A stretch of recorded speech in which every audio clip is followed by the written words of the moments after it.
La structure est en fibre carbone. La fibre de carbone est un matériau très léger, très résistant. Et en plus, il nous permet de réduire le poids de l'avion. Deuxièmement, on l'utilise pour l'aile, ce que j'appelle une aile intelligente, parce qu'elle possède surtout un fantastique design aérodynamique et s'adapte parfaitement aux conditions de vol. On peut le voir sur le bord de fuite. Selon le poids et l'altitude de l'avion, l'aile adapte son profil pour être toujours dans des conditions de vol efficaces. L'avion du futur sera plus léger pour consommer moins de kérosène. Il décollera plus vite, ce qui permettra d'augmenter les fréquences de rotation. Des compagnies pourraient utiliser aussi le gain de poids pour faire monter plus de passagers à bord. La start-up Explicit s'est penchée sur l'allègement des sièges. Ceux dans lesquels sont assoupis Max et Chloé ne seront sans doute plus dans le standard de demain en raison de leur poids. Il y a plusieurs façons d'alléger un siège d'avion. La façon la plus simple, c'est de retirer des fonctionnalités au siège. Nous, on a choisi d'alléger le siège par la technologie. Il y a plus de 16 brevets aujourd'hui pour faire ce siège. Pour alléger le poids du siège, en fait, il a fallu tout revoir. On a commencé par la structure. On a utilisé les matériaux les plus avancés, comme la fibre de carbone, comme le titane. Après, on a retravaillé toutes les zones en contact avec le corps du passager. Il n'y a aucune pièce rigide. Et en fait, tout ça vient contribuer à un nouvel équilibre entre masse et confort. C'est un siège qui va peser 2 fois moins que tous les autres sièges d'avion existants. Et ça représente environ 5 kg de différence pour chacune des places. Quand on en met 200 dans un avion, ça fait 1 tonne. 1 tonne de moins sur un avion. On va réduire la consommation de l'avion entre 2 et 4%. C'est quasiment 680 tonnes de CO2 en moins dans l'atmosphère par an. La société Autodesk, quant à elle, s'est intéressée à l'allègement des cloisons séparant l'office du compartiment passager. Elle a créé un produit plus résistant et 30 fois plus léger que le modèle courant. C'est une paroi qui en fait est assez je dirais standard, mais qui est en fait une pièce de structure de l'avion très importante puisqu'elle peut s'apparenter au mur porteur d'une maison. On a utilisé 2 grands types d'algorithmes pour cette paroi. Un algorithme basé sur des structures cellulaires et puis un autre algorithme basé sur l'ossature des mammifères. En fait, il est utilisé pour la conception de l'intérieur du cadre de la structure. Et donc, on applique une structure quadrillée, telle qu'on la rencontre dans la croissance de l'ossature des mammifères.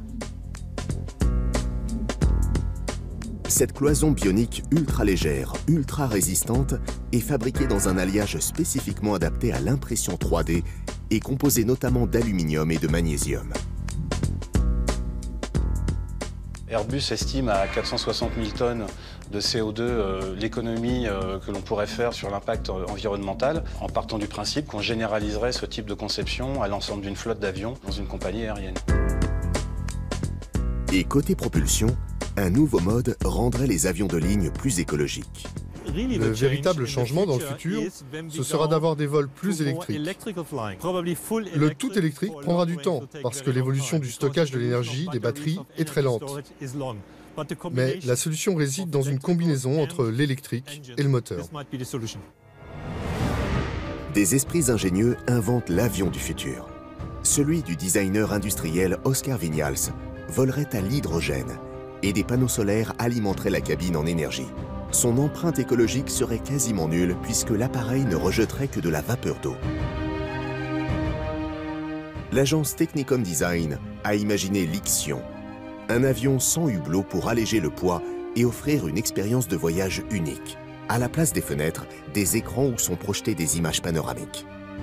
Ils sont aussi connectés, offrant ainsi la possibilité de voir des films et même de participer à des vidéoconférences.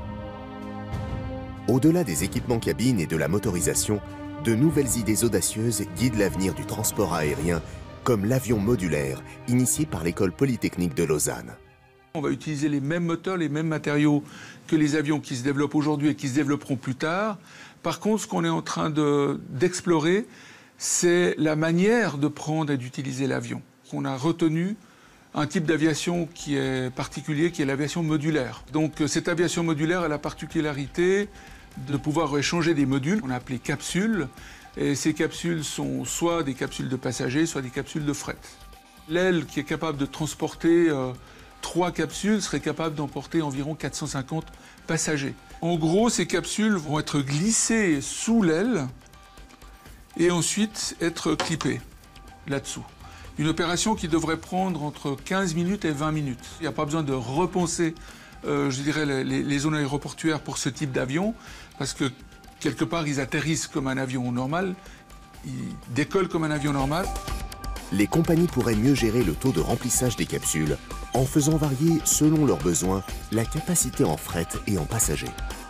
Cet avion aura des parties qui pourront quitter la zone aéroportuaire, c'est-à-dire qu'on aurait déjà un tri des passagers.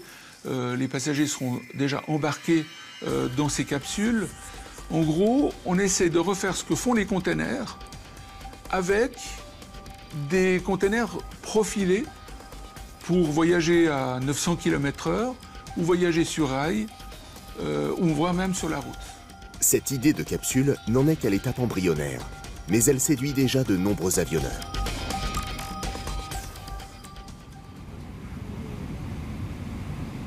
Pour Max et Chloé, le voyage